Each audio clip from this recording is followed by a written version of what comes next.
Welcome, everyone. Today we have Vanessa Seville joining us. Vanessa, I'm so glad you could come. Oh, thanks. I'm glad to be here. Yeah, it's going to be good. Why don't you start off by telling us a little bit about your family? Yeah, so I have 7 kids. My oldest is 12.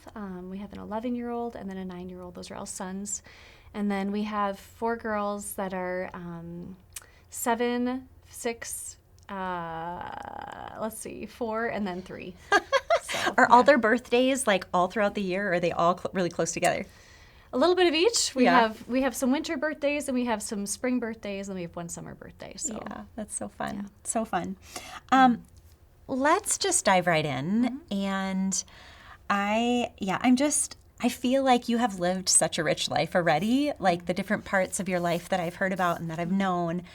I feel like you have so many experiences to share, and I know you're going to share some of those today. So could you start off with just telling us kind of your intro into motherhood? Yeah. So I, entered into motherhood kind of early. I was, in my mid-20s when I started having babies, and my husband and I had just been married for a few months, and we were kind of surprised that we got pregnant so quickly. But it was like, okay, we're doing this. And I remember just doing a lot of research and just being like, okay, I'm going to do this well. I'm going to do this right. Like, what's the best way? What's the best way to have a baby, right? What's the best way to raise a baby, to feed a baby, everything.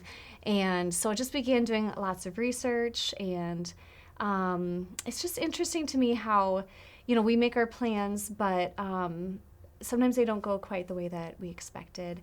And I definitely had that happen. It's just even, giving birth, everything went great. Like, all things considered, everything went great. But it didn't go according to my plan. I had planned for a water birth, and the doctor was like, actually, no, we're not doing that today. And I thought we were in agreement that that's what we were doing. So that was kind of a shock as I'm about to push. And then my son was born, and I was just expecting, I had heard, that people bond with their babies right away, that there's instant love and affection. And I remember being handed my baby and just being like, wow, I don't know you at all. It just felt like this is kind of a little alien.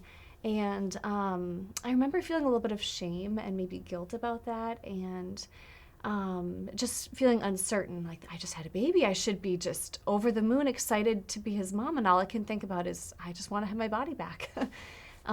So the transition into motherhood was pretty rocky, I guess I would say. I think I thought I would just be a really natural mother, and I quickly learned that I wasn't, and I learned my own selfishness, that I was, I had my own wants and needs and desires that maybe weren't in line with what my baby needed.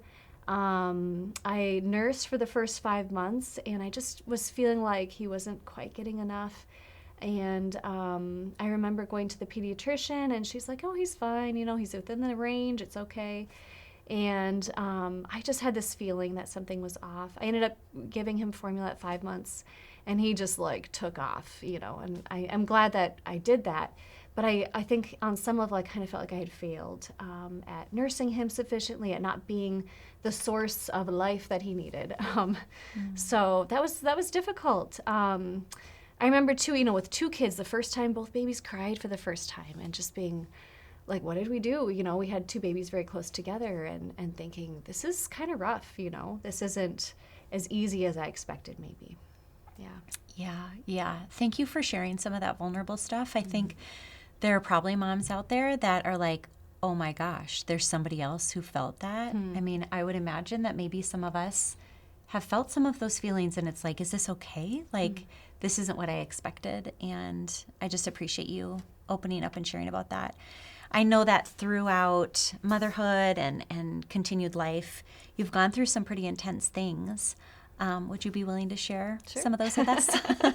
Yeah, so let's see. So a quote that I just love, it's from the Bible study Be Transformed, that I know probably a lot of women have done. It said, our problems and even our sins become the environment in which we can experience and appreciate who God really is. And I just love that. Even when we fall short, and even when things aren't going the way we expected, we can see God through those experiences. And sometimes you don't see God right away, but looking back, I think we can definitely see the Lord through things. We went through a season of poverty when we had 2 very young kids. My husband student taught for 4 or 5 months, and we planned for it financially.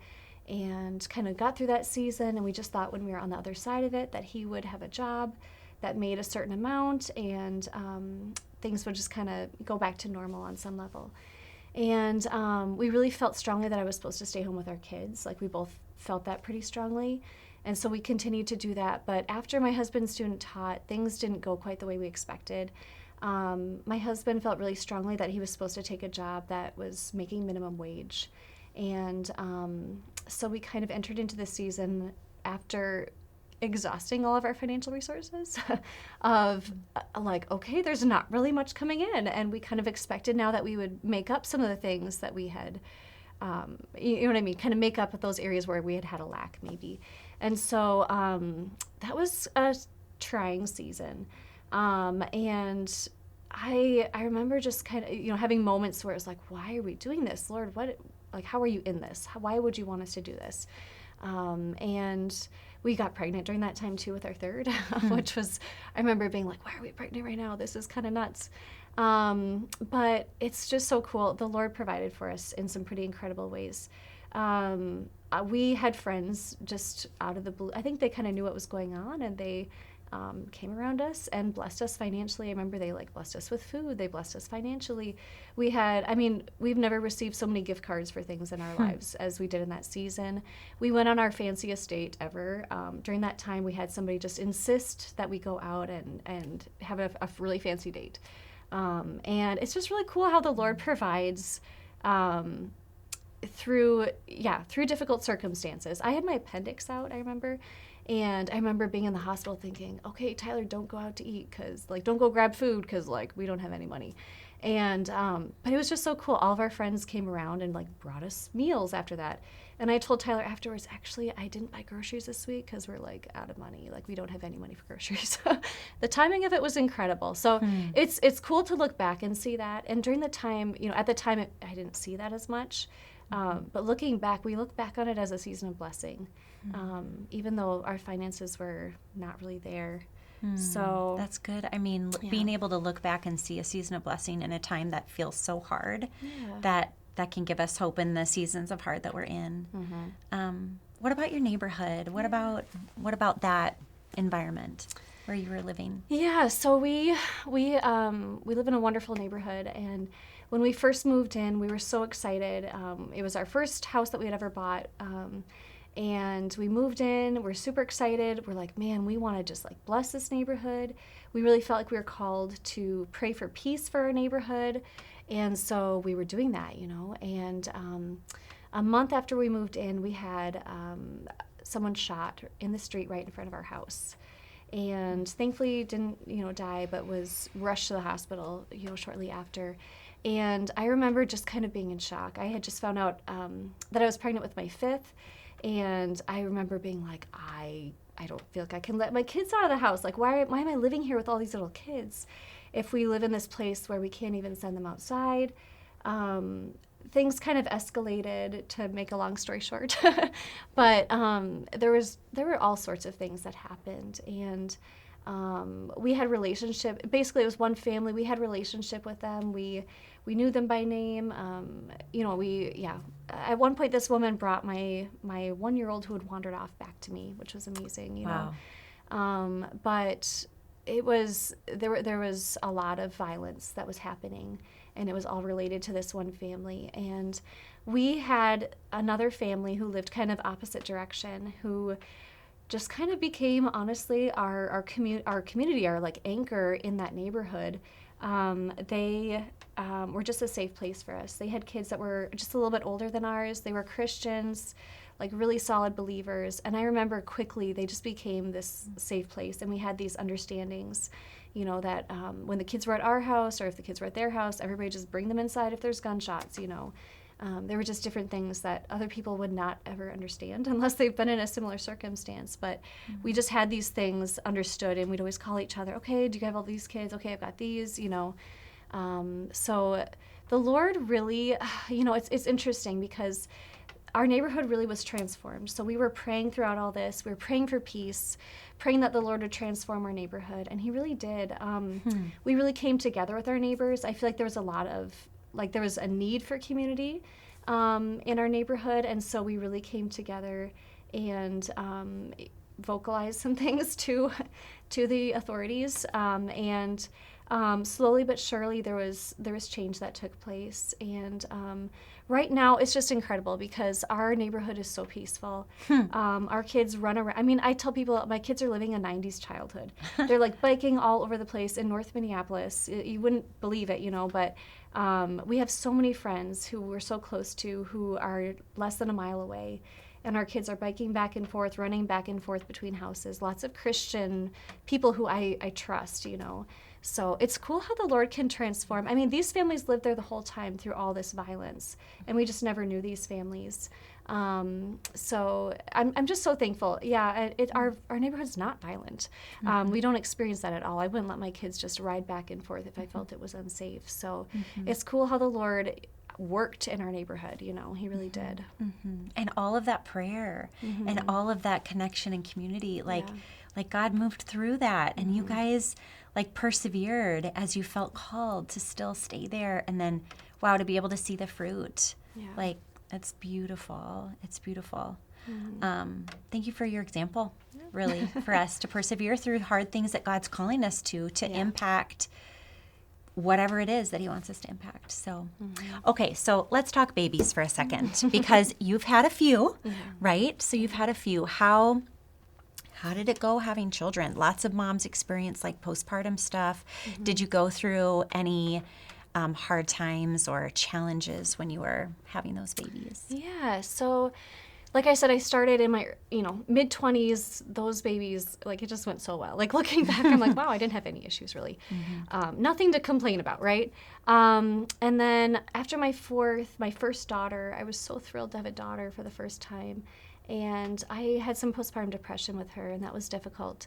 But then really, I mean, I think the biggest example I would say is just after my seventh, I gave birth, and she, was super, my later births were very quick, and gave birth. She was great, healthy, everything was fine, and very quickly my condition kind of began to decline, and I was taken to the hospital. I was at a birth center at the time, and I was quickly just kind of treated like I was about to die, and I had never experienced that before. I had always gone home within a few hours of giving birth, or maybe a day or two, and it was really a shock. I was in the hospital for, I think, 5 days postpartum, and I remember just having a lot of fear around the diagnosis that I was given, and there are all these beeping machines going off as I'm just laying there on this hospital bed, and all I can do is just kind of lay there. I wasn't really allowed to move around much.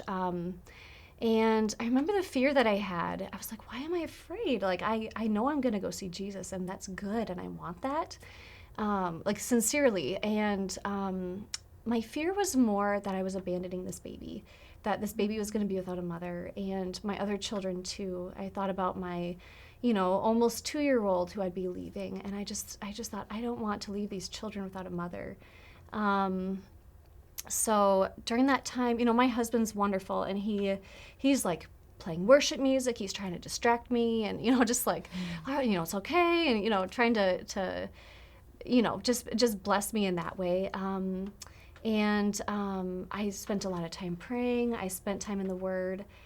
At that point, I was reading my Bible every day, and I'm really thankful for that I had that anchor, that every day I spent time with the Lord in that way. But man, I felt a lot of fear and anxiety, to be honest. And I remember, my husband's playing worship music for me, trying to just really focus on those lyrics and what this song is saying. But it was a difficult season. And, fast forward a couple years, I had a nephew in that same hospital.